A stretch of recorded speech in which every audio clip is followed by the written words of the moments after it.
Frères et sœurs africains, Burkinabés debout. Le moment est venu d'ouvrir les yeux, de briser les chaînes de la soumission économique et de reprendre le contrôle de notre destinée. Dans cette vidéo, nous allons plonger au cœur de la lutte contre la vie chère au Burkina Faso. Une guerre silencieuse que nous devons tous mener avec force, foi et fierté. Si toi aussi, tu crois que l'Afrique mérite mieux, si tu veux comprendre les vraies racines de nos souffrances économiques et découvrir comment nous pouvons changer l'histoire, alors abonne-toi maintenant, active la cloche de notification, aime et partage cette vidéo à tous les fils et filles du continent, parce que le réveil est en marche et il commence ici. Un peuple se lève avec détermination contre un ennemi sournois et quotidien, la vie chère. Le Burkina Faso, sous la direction du capitaine Ibrahim Traoré, a engagé une guerre pacifique mais sans relâche contre la précarité économique qui affame, afflige et affaiblit les familles. Ce combat n'est pas simplement économique, il est politique, éthique et existentiel. Car un peuple qui ne peut pas se nourrir dignement, se soigner, éduquer ses enfants ou bâtir son avenir est un peuple condamné à la dépendance. Dans cette dissertation, nous allons explorer les causes structurelles de la vie chère, les stratégies concrètes mises en place par le pouvoir révolutionnaire et l'élan panafricain qui accompagne cette résistance économique. Plus qu'un simple état des lieux, cette réflexion est un cri d'espoir, un appel à la mobilisation, une prière active pour la résurrection d'un Burkina Faso debout, libre et prospère. Comprendre la vie chère. Symptôme d'un système injuste. La vie chère ne tombe pas du ciel. Elle est l'expression visible d'un déséquilibre invisible. Depuis des décennies, le Burkina Faso, comme beaucoup de nations africaines, est pris dans un engrenage néocolonial, où les prix sont dictés par des marchés étrangers, où la production locale est étouffée par des importations massives, et où les ressources naturelles sont exploitées sans retombées concrètes pour le peuple. On paie plus cher pour manger ce qu'on ne produit pas. On dépend des devises pour acheter ce qu'on aurait pu cultiver. On importe notre pain, notre riz, notre sucre, notre huile, et chaque fluctuation des marchés internationaux devient un tsunami pour les plus pauvres. C'est une dépendance toxique. C'est une chaîne invisible. Mais comme le disait Thomas Sankara, produisons ce que nous consommons et consommons ce que nous produisons. Ce principe, Ibrahim Traoré l'a remis au centre du combat. 2. Ibrahim Traoré, une volonté de faire contre l'injustice économique. Depuis son arrivée au pouvoir, le capitaine Traoré a pris des décisions courageuses, concrètes et patriotiques pour renverser la tendance. 1. Contrôle des prix des produits de première nécessité. L'État a mis en place des mécanismes de régulation afin d'empêcher les spéculations abusives. Le gouvernement surveille les circuits de distribution et sanctionne les commerçants qui profitent de la crise pour affamer le peuple. 2. Soutien à la production locale. En relançant l'agriculture vivrière, l'élevage et les petites industries, Traoré cherche à réduire la dépendance alimentaire. Le retour des jeunes à la terre, la dotation d'intrants, les encouragements à la transformation locale sont autant d'initiatives pour refonder la souveraineté alimentaire. 3. Suppression des privilèges et réduction du train de vie de l'État. Ibrahim Traoré a réduit drastiquement les dépenses de l'État, supprimé des avantages aux dirigeants inutiles et redirigé les ressources vers les besoins prioritaires du peuple. Sécurité, santé, éducation, nourriture. First. Une lutte qui va au-delà des marchés. La dignité comme moteur. Combattre la vie chère, ce n'est pas seulement baisser les prix, c'est restaurer la dignité humaine. Un peuple qui mange à sa faim, qui peut envoyer ses enfants à l'école sans choisir entre le repas et les cahiers, est un peuple capable de se tenir debout. C'est pourquoi la lutte de Traoré est à la fois économique, psychologique et spirituelle. Il redonne la foi, le courage, la fierté à un peuple longtemps trahi. Il dit à chaque Burkinabé, tu es capable, tu peux produire, créer, inventer. Le futur est en toi. Hâte, les résultats déjà visibles. Malgré les difficultés, les premiers fruits sont là. Le prix de certains aliments a été stabilisé. Les produits locaux sont de plus en plus valorisés. La solidarité nationale a grandi avec des appels à consommer burkinabé. Les jeunes entrepreneurs, artisans et agriculteurs sont mis à l'honneur. La transformation est en cours, ce n'est que le début. Mais le changement profond est irréversible. L'Afrique en soutien, une vision panafricaine de la résistance. Le combat du Burkina Faso contre la vie chère inspire d'autres nations africaines. Le Mali, le Niger, la Guinée et même des pays de la diaspora voient dans cette dynamique le germe d'une révolution continentale. C'est ensemble, dans une logique de coopération économique, de production partagée, de commerce équitable entre nations sœurs, que l'Afrique pourra vaincre l'inflation imposée par l'extérieur. Traoré n'est pas seulement un dirigeant burkinabé. Il est un porte-flambeau panafricain, un symbole de la reconquête économique. La lutte contre la vie chère au Burkina Faso, une révolution socio-économique sous Ibrahim Traoré. Dans la poursuite de cette analyse approfondie sur la lutte contre la vie chère au Burkina Faso sous la conduite du capitaine Ibrahim Traoré, nous abordons à présent la troisième dimension, plus pragmatique, de cette révolution sociale.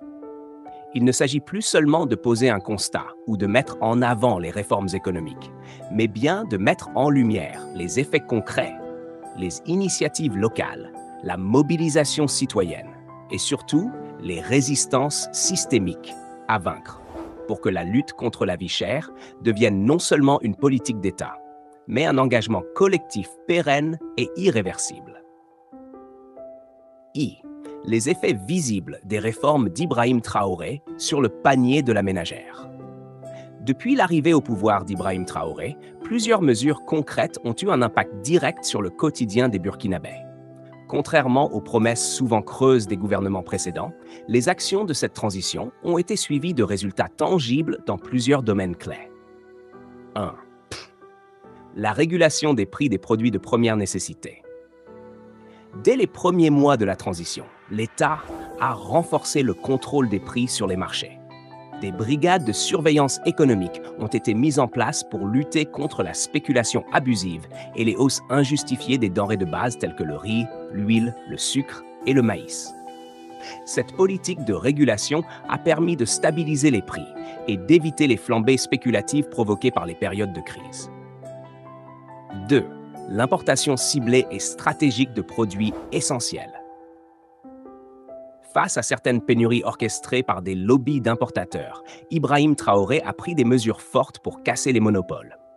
Des importations de produits de première nécessité, comme le riz et l'huile, ont été organisées directement par l'État, parfois en partenariat avec d'autres pays amis, notamment le Mali et la Russie, afin de garantir un approvisionnement à des prix abordables.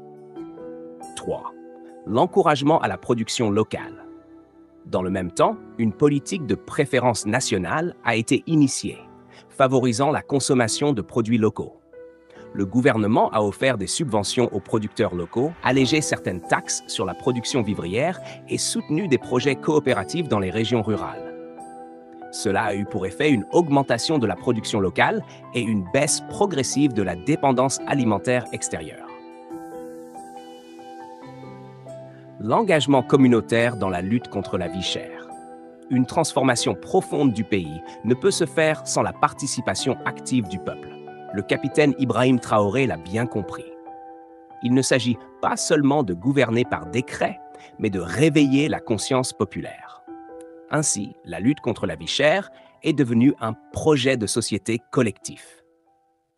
1.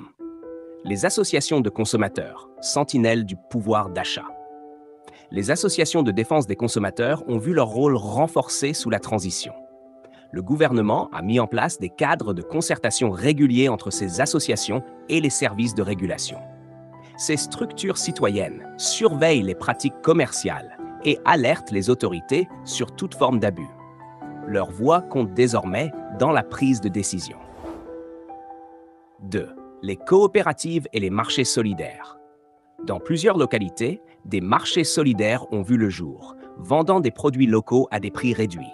Ces initiatives, souvent portées par des coopératives féminines ou de jeunes entrepreneurs, sont soutenues logistiquement par l'État.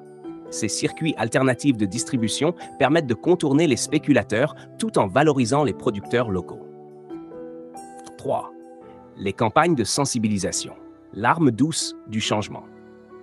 À travers les médias publics, les réseaux sociaux et les ONG locales, des campagnes massives de sensibilisation ont été menées pour encourager les Burkinabés à consommer local, éviter le gaspillage et dénoncer les abus de prix. Ce travail éducatif et patriotique contribue à construire une culture de résistance contre la vie chère. Les obstacles structurels à surmonter. Toutefois, malgré ces avancées, la lutte contre la vie chère reste semée d'embûches. Ibrahim Traoré, en tant que chef de la transition, a dû affronter de puissants intérêts économiques, des réalités structurelles anciennes et un contexte international difficile. Le poids des importations et la dépendance extérieure. Le Burkina Faso reste encore fortement dépendant des importations pour une grande partie de ses besoins alimentaires et énergétiques. La moindre variation des prix sur les marchés mondiaux impacte directement les Burkinabés. Pour inverser cette tendance, il faudra restructurer l'économie nationale, développer des filières agroalimentaires compétitives et investir massivement dans l'autosuffisance énergétique. Le sabotage économique et la guerre silencieuse. La transition burkinabé, en affrontant le système néocolonial, s'est attiré l'hostilité de certains acteurs économiques étrangers. Des tentatives de sabotage économique ont été rapportées. Blocage de cargaisons, pression diplomatique, retrait de certains bailleurs. Ibrahim Traoré l'a dénoncé avec fermeté. Pour répondre à cette guerre silencieuse, il a renforcé la coopération Sud-Sud et plaidé pour un nouvel ordre économique panafricain. 3. L'insécurité, frein à la stabilité économique. Malgré les avancées sur le front sécuritaire, certains territoires restent encore sous menace terroriste, ce qui complique les efforts de relance économique. Sans sécurité totale, il est difficile d'acheminer les produits, de faire fonctionner les marchés ou d'attirer les investissements agricoles. C'est pourquoi Ibrahim Traoré lie constamment lutte contre la vie chère et reconquête du territoire. IBEF, une vision panafricaine pour un changement durable. Au-delà du cas du Burkina Faso, Ibrahim Traoré incarne une vision panafricaine de la justice économique. Il sait que la lutte contre la vie chère ne peut être gagnée dans un seul pays isolé, d'où son engagement à construire une solidarité entre les peuples africains. 1. Mutualisation des ressources et des stratégies. Avec le Mali et le Niger, Ibrahim Traoré a lancé un projet d'union économique et militaire. Mais au-delà de la sécurité, c'est aussi un projet d'intégration économique régionale. L'idée est de mutualiser les ressources agricoles, de créer des corridors de commerce interafricains et d'instaurer une monnaie souveraine qui ne dépend plus du franc CFA. 2. La rupture avec les dictats économiques occidentaux. Le capitaine burkinabé a osé ce que peu de dirigeants africains ont fait avant lui: rompre avec les politiques d'austérité dictées par les institutions de Bretton Woods. Il a préféré une approche endogène, courageuse et centrée sur la dignité du peuple plutôt que sur les équilibres comptables imposés de l'extérieur. 3. L'appel à la jeunesse africaine. Enfin, à chaque discours, Ibrahim Traoré exhorte la jeunesse africaine à prendre ses responsabilités, à se former, à innover, à créer, à s'unir. Pour lui, la lutte contre la vie chère ne se gagnera pas seulement dans les bureaux ministériels, mais dans les consciences, les initiatives, la volonté populaire. Conclusion. L'éveil d'un peuple. Le début d'un modèle. La lutte contre la vie chère au Burkina Faso sous Ibrahim Traoré ne se limite pas à une série de mesures économiques. C'est un changement de paradigme, une résistance populaire, une réappropriation de la souveraineté. À travers une gouvernance courageuse, un engagement citoyen croissant et une vision panafricaine assumée, le Burkina Faso écrit une nouvelle page d'histoire. Le combat est loin d'être fini, mais un chemin a été tracé. La souveraineté économique comme levier de lutte. Une des révolutions silencieuses, mais fondamentales, du capitaine Ibrahim Traoré dans la lutte contre la vie chère est son obsession pour la souveraineté économique. Car comment espérer stabiliser les prix sur un territoire dépendant de l'extérieur pour nourrir sa population?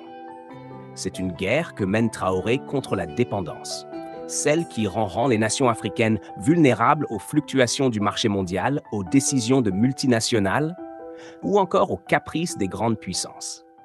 Il comprend que la maîtrise des circuits économiques locaux est un impératif.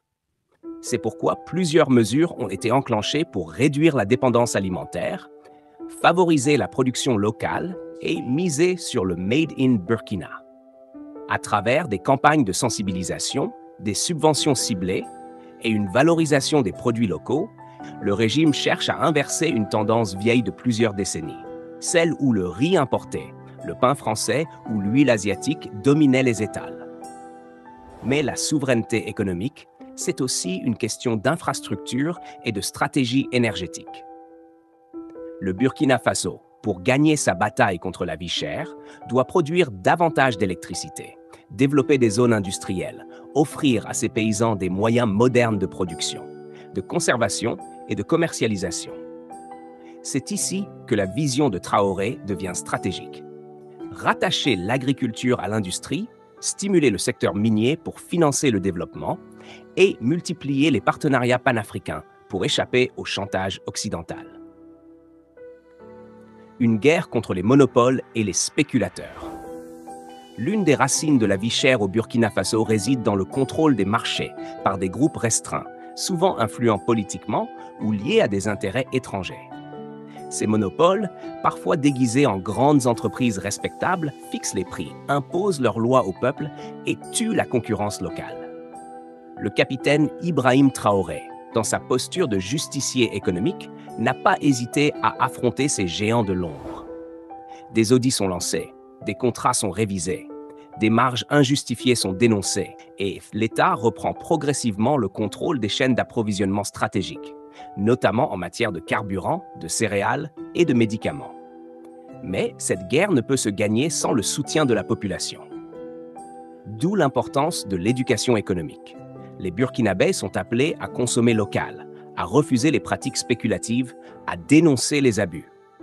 Le slogan « Un peuple conscient est un peuple puissant » n'est plus un simple mot d'ordre, c'est un bouclier collectif contre les profiteurs de crise. Les prix de l'énergie et du transport, des nerfs de guerre. Dans un pays enclavé comme le Burkina Faso, les coûts de transport ont une incidence directe sur tous les produits de première nécessité. Ibrahim Traoré en est bien conscient. C'est pourquoi son gouvernement a fait de la baisse des coûts énergétiques et logistiques une priorité nationale. La rénovation du parc routier, le développement du transport ferroviaire régional et la promotion des énergies renouvelables sont autant d'axes de travail visant à réduire les coûts structurels qui étouffent l'économie. Un accent particulier est mis sur le carburant, élément central de l'inflation. En diversifiant les fournisseurs, en construisant des réserves stratégiques et en mettant en place une régulation étatique stricte, le gouvernement tente de contenir la flambée des prix à la pompe, avec des résultats tangibles depuis 2023. L'égalité sociale au cœur du projet révolutionnaire. Pour Ibrahim Traoré, la lutte contre la vie chère n'est pas seulement économique, elle est aussi morale et politique. Il s'agit d'un combat contre les inégalités sociales, contre un système où les élites vivent dans l'opulence pendant que le peuple mendie du pain. C'est pourquoi des politiques de redistribution commencent à voir le jour, avec une attention particulière portée à l'accès à la santé, à l'éducation, à l'eau potable et au logement. Les prix des médicaments sont régulés. L'école publique retrouve ses moyens. L'eau est forée dans les zones les plus reculées. Et des programmes de logement social sont relancés pour éviter les ghettos urbains indignes. Traoré mise aussi sur une gestion rigoureuse des fonds publics. Moins de corruption, plus de transparence, plus de résultats visibles. Chaque franc utilisé doit améliorer la vie du Burkinabé moyen. Car la révolution ne peut tolérer le gaspillage des ressources ni l'accaparement des richesses par une minorité. Le panafricanisme économique comme alternative. Dans la vision du capitaine, le salut du Burkina Faso passe par l'unité africaine, surtout sur le plan économique. Face à la domination des multinationales, aux sanctions de l'Occident et aux institutions de Bretton Woods, l'union des peuples africains devient un impératif de survie. C'est pourquoi il tend la main au Mali, au Niger et à d'autres pays frères pour fonder une alliance économique souveraine, où les ressources sont partagées, les marchés intégrés et les peuples protégés ensemble.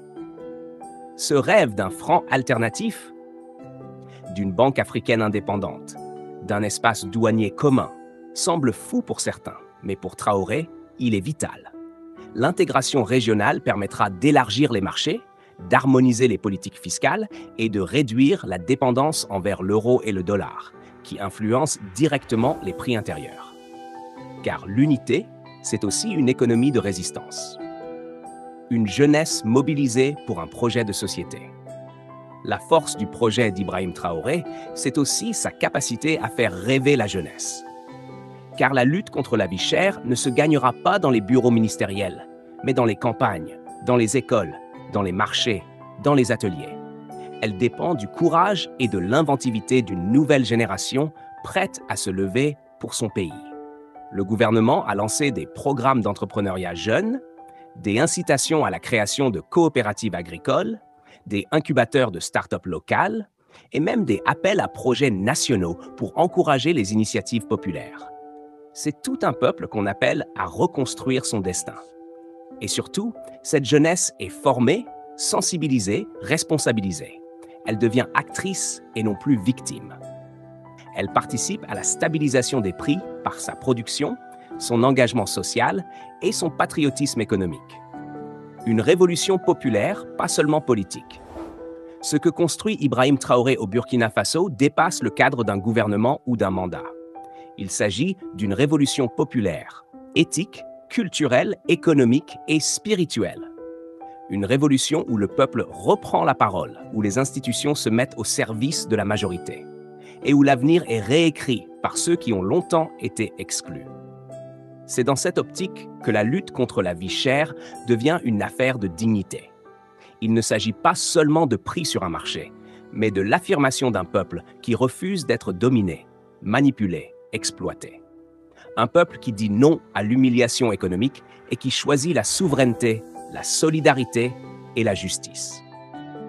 Appel à l'action Jutki Motivation. Frère, sœur, si tu es resté jusqu'ici, c'est que ce message t'a parlé. Ne le garde pas pour toi.